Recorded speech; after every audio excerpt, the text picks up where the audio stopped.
SBY dan AHY salah besar membiarkan orang ini keluar dari Demokrat. Karena orang ini ibarat permata yang sangat berharga. Dia calon presiden masa depan. Dan akhirnya PD Perjuangan yang untung besar karena dia telah menjadi kader banteng. Dia adalah Ferdinand Hutahian yang mengaku lebih hebat dari Jokowi dan Gibran. Saya sudah menyatakan saya lebih baik daripada Jokowi dan lebih baik dari Gibran. Saya lebih baik dari Gibran. Boleh diadu saya sama Gibran. Jadi sebenarnya Megawati juga salah strategi di Pilpres 2024 lalu. Harusnya bukan Ganjar calon presiden banteng. Harusnya PD Perjuangan mencalonkan Ferdinand supaya bisa menang. Terbuktikan PD Perjuangan kalah karena Ganjar hanya mendapat 16%. Kalau Ferdinand calonnya pasti 100% PD Perjuangan menang. Karena Ferdinand ini mengaku lebih hebat dari Jokowi. Bayangkan dia lebih hebat dari presiden 2 periode yang sudah merintis prestasi dari wali kota Solo, gubernur Jakarta, kemudian presiden. Dia juga mengaku lebih hebat dari Gibran wakil presiden terpilih yang mendapat mandat 58% rakyat Indonesia. Jadi apalah Prabowo dibandingkan Ferdinand itu kecil. Karena mentor Prabowo saja Jokowi masih kalah dengan Ferdinand ini. Prabowo kan sering mengaku guru politiknya sekarang adalah Jokowi. Saya sudah belajar politik. Saya belajar dari Pak Jokowi yang mengalahkan saya. Berarti itu guru yang hebat, ya kan? Nah, udah. Tentara pertahanan tanya Prabowo, urusan politik aku datang ke orang Solo ini. Dia juga berani maju di Pilpres 2024 karena mendapat restu serta dukungan Jokowi. Jadi mungkin juga kalau waktu diputar kembali saat Ferdinand masih di Demokrat, kemudian Demokrat mencalonkan Ferdinand di Pilpres 2014 dan 2019, pasti Jokowi kalah telak. Ferdinand inilah yang akan menjadi presiden 2 periode. Jadi saya usul ke Megawati, kalau PD Perjuangan berniat kembali menang di Pilpres 2009, calonkanlah Ferdinand sebagai capres. Jangan yang lain. Terserahlah cawapresnya siapa. Lebih baik paket internal. Ferdinand Hasto. Ferdinand capres, Hasto cawapresnya. Ini paket komplit. Satu mantan napi UU ITE, satu terpidana kasus korupsi. Pasti banteng menang dalam satu putaran. Karena mereka takut kalah dan iya, mereka pasti kalah oleh kita di dalam satu putaran. Bloomberg New Economy juga salah memilih Jokowi masuk menjadi anggota Dewan Penasehat Global. Harusnya yang diajak mereka itu Ferdinand ini. Politisi yang sempat viral soal kasus kolor merah ini pasti lebih paham soal ekonomi global dibanding Jokowi presiden 2 periode yang sukses mempertahankan ekonomi Indonesia di era COVID-19. Teman-teman, ini satir. Karena memang sebenarnya banyak orang yang mengaku hebat seperti Ferdinand ini. Mereka mengklaim diri lebih hebat dari Jokowi. Mereka ini kalau bernarasi sangat arogan dan suka merendahkan. Mari kita list satu persatu. Pertama, Rocky Gerung yang mengaku lebih pintar dan hebat dari Jokowi. Ambisi Jokowi adalah mempertahankan legasinya itu. Dia masih pergi ke Cina buat nawarin IKN. Dia masih mundar-mandir dari satu koalisi ke koalisi yang lain untuk mencari kejelasan nasibnya itu. Dia memikirkan nasibnya sendiri. Dia nggak pikirin nasib kita. Itu bajingan yang tolol. Tapi bajingan tolol itu sekaligus bajingan yang pengecut. Ajaib, bajingan tapi pengecut. Kata-kata Anda itu dianggap melukai asas kesetaraan dalam demokrasi karena ketika Anda mengatakan seseorang seperti itu, Anda meninggikan posisi Anda. Memang saya tinggi, saya lebih tinggi dari presiden karena saya berdaulat, presiden tidak. Tetapi secara hierarki kan presiden itu adalah pemimpin, kepala negara. Kapan dia jadi pemimpin? Ketika dia minta izin pada rakyat, ketika dia dipilih oleh rakyat. Saya ingin sampaikan kepada Anda, Anda bicara, Anda beroposisi karena kedunguan. Memangnya Anda pikir Anda lebih pintar dari Jokowi? Jauh lebih dungu dari Jokowi. Bahkan Anda lebih dungu dari orang yang paling dungu di Indonesia. Baik, ditahan. Rocky ini kan selalu berpersepsi seolah-olah dia paling pintar, paling benar dan paling Ini bahas Jokowi apa bahas gue? Gini Nana, kita dengarkan. Nana, kalau di zaman Soeharto, orang seperti Rocky ini udah hilang. Orang seperti Ferry itu udah hilang. Udah nggak ada itu. Udah dimarsinakan orang seperti orang dua ini. Tapi di era Jokowi, Rocky ini mencaci maki Jokowi tenang-tenang. Ya karena bukan era Soeharto. Ferry juga Jokowi santai-santai aja gitu. Itu kenapa? Karena memang demokrasi kita ini sekarang sudah kebablasan. Orang sudah merasa dirinya paling benar, paling pinter, dan paling bersih. cobalah ya berkaca kepada diri sendiri dulu gitu ya. Apakah ini udah bener gitu loh, Rob. Oke, Sorry ya. silakan Bang Ferry. Jawab sekaligus dua komentar ini ya. Jadi kalau zaman Soeharto katanya Anda sudah hilang, Bang Ferry. Saya mesti jawab dulu kan dia. Saya itu, saya belakangan itu. Sedikit lagi aja. Silakan Mbak Irma. Mohon maaf, saya mau sampaikan begini. Jangan pernah mengatakan bahwa Jokowi represif. Demo berjilid-jilid ya, berjilid-jilid dan bertubi-tubi. Emang dilarang? Enggak, difasilitasi kok. Tapi kalau orang melakukan ujaran kebencian, memprovokasi seperti Rocky ini, kalau saya presiden udah saya tangkap di Rocky Gerung. Yes, itu aja Nana. Okay. Salam. Selama ini Anda persoalkan adalah kebijakan Jokowi ya. Hampir 10 tahun, menurut Anda memangnya kebijakan Jokowi tidak ada yang baik? Kalau ada udah saya ucapkan. Jadi tidak ada selama ini? Kalau ada pasti saya puji itu. Coba di Silvi berangkat. Apa yang bisa saya puji? Infrastruktur berantakan. Tapi pertanyaannya, Rocky Gerung ini prestasinya apa? Apa sumbangsinya kepada bangsa ini sampai mengatakan Jokowi tidak punya prestasi apa-apa? Rocky Gerung ini sepertinya bukan siapa-siapa sebelum menghujat Jokowi. Coba lihat di era Soeharto sampai SBY. Nama Rocky Gerung tidak dikenal publik. Rocky Gerung menjadi tenar karena sebenarnya nebeng pada nama besar Jokowi. Dengan menjadikan Jokowi sebagai sasaran kritik, dia mendapatkan dukungan kelompok pembenci Jokowi. Dia menjadi pahlawan mereka. Tapi sebelum itu, Rocky Gerung ini bukan siapa-siapa. Jadi Rocky Gerung ini sebenarnya harus berterima kasih kepada Jokowi. Karena kalau tidak ada Jokowi, dia kehilangan panggung dan tidak akan dikenal. Kedua, Refli Harun. Refli Harun juga dengan PD-nya mengaku lebih hebat dari Jokowi. Ini kadang-kadang dia kalau ngeritik Jokowi dia lebih hebat dari Jokowi loh. Mengeritik Prabowo dia lebih hebat dari Prabowo. Oh iyalah. Ini yang saya lihat ini begitu. Sekarang tapi tanya, begitu dikasih kesempatan untuk memimpin demonstrasi aja, yang datang cuma 100 orang, 150 orang. Coba Anda pikir. Ini loh. Anda kan pengen debat tuh. Kalau Anda sanggup kasih Jokowi di depan saya, debat sama saya. Belum tentu saya kalah debat sama dia. Benar nggak? Benar nggak kawan-kawan? Kalau dia sanggup bawa Jokowi ke sini, debat sama saya, belum tentu saya kalah loh debat sama dia. Menurut Jokowi kan nggak kelas, makanya nggak mungkin debat dengan saudara. Yang nggak kelas tuh dia. Karena Refli Harun ini profesor loh. Tapi sebagai guru besar, dia tidak memberikan kontribusi sesuai bidangnya. Dia seperti dipinggirkan, menjadi akademisi tidak, menjadi hakim tidak, pengacara juga tidak. Dia tidak punya jabatan, atau dengan kata lain juga tidak punya pekerjaan tetap. Sepertinya mirip dengan Rocky Gerung.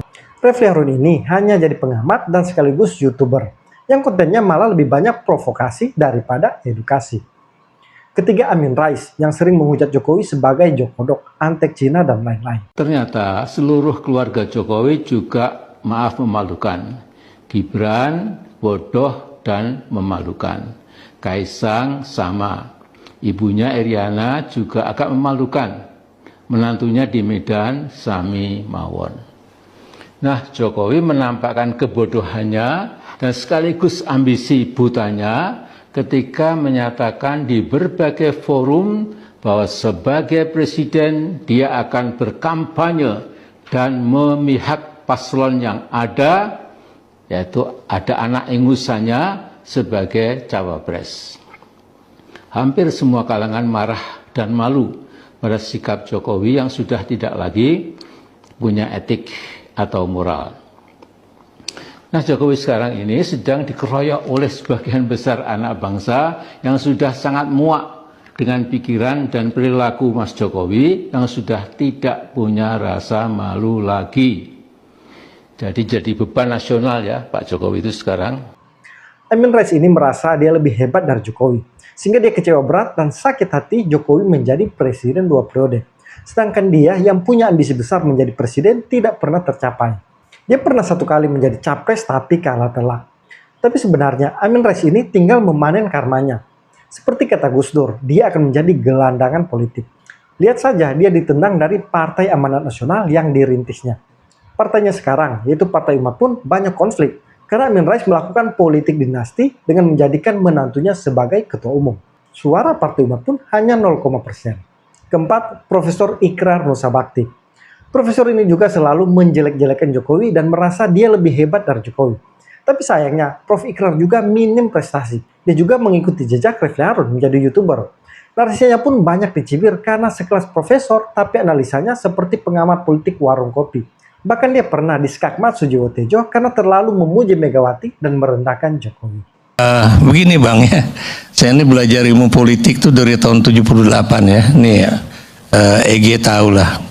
Saya masuk UI itu tahun 78 sampai sekarang itu sebagai student of Political Science and International Relations, itu nggak ada itu dalam sejarah ya orang yang seperti Jokowi itu. Maksud saya orang yang sudah dibantu oleh sebuah partai politik ya, dari tingkatan yang wali kota, kemudian jadi gubernur, jadi presiden, dia minta anaknya jadi wali kota di Solo, dikasih juga, dia minta mantunya jadi wali kota Medan, dikasih juga ya. Tapi begitu di akhir masa jabatannya ya, itu kemudian dia malah bukan hanya tidak sejalan dengan partainya, tapi malah bertentangan dengan partainya ya. Makanya saya bilang kasus Jokowi ini is very extraordinary ya. The only one maybe in the world ya, in the world. Nah, soal balas budi ternyata begini Pak Garni. Ini saya bukan Pak Jokowi ya. Sorry, saya nggak ada urusan sama Pak Jokowi, sama Bu Mega. Tapi orang yang dibudiin dan jadi, kemungkinan dia memang punya potensi untuk jadi. PDI bisa aja memilih wali kota manapun waktu itu. Mungkin karena kepentingan yang dibilang oleh saudara namamu? Boni Argen, bahwa dia personifikasi dari akar rumput. Setidaknya dicitrakan sebagai tukang kayu, carpenter, oke? Ada itunya Pak Ikra. Sehingga kalau dalam logika kebalik, PDI juga utang budi ke Pak Jokowi. Sama. Saya tidak bisa mengatakan The Crazy Rich Prios Roni utang budi sama keluarga Cendana, Caroni. Mungkin kalau dia memang dibantu dulunya, tapi kalau dia nggak punya jiwa petarung juga nggak akan sampai begini. Begitu juga Surya Paloh, sehingga dapat Freeport proyek dan lain Bambang Susatyo dibantu, kalau nggak salah dia pernah cerita, oleh Agung Laksono, oleh Bakri, sehingga dia naik. Tapi kalau dia nggak punya jiwa itu nggak bisa. Sehingga kalau misalkan yang membantu itu mengungkit-ungkit, saatnya aku punya potensi memang. Bantuanmu adalah lantaran dari Tuhan yang diberikan, bukan karena satu-satunya, karena aku memang punya potensi. Dengan segala hormat kepada Bahlil, Bahlil itu susah waktu kecilnya, bahkan dihina-dina, kurang makan, jiwa petarungnya ada apapun, bukan soal dokternya ini. Jadi kalaupun dia dibantu oleh seseorang untuk naik, dia punya jiwa petarung itu. Kelima, Megawati. Megawati selalu merasa paling hebat dari semua presiden yang ada. Pak Jokowi, dia adalah petugas partai. Ketika saya jadikan Pak Jokowi, orang kan seperti tidak mau tahu. Sepertinya Pak Jokowi itu jadi oleh siapa, mereka, dan lain sebagainya. Lupa, saya punya tanda tangannya Pak Jokowi. Dia adalah petugas partai. Tanda tangan itu untuk Ketua Umum PDI Perjuangan. Tapi kan tidak pernah saya beber-beber. Hanya supaya suatu waktu kalau yang namanya pembulian pada saya itu sudah kelewatan, baru akan saya katakan ini adalah konstitusi partai. Sampai tingkat presiden yang datang dari kita itu adalah petugas partai. Kamu tahu nggak sih, Ibu Muni udah pinter, cantik, karismatik, pejuang apa nih? Kayak ngene kabeh moh aku. Pak Jokowi ku udah ngono lho. Mentang-mentang lah iya, padahal Pak Jokowi kalau nggak ada PDI Perjuangan juga aduh kasihan dah.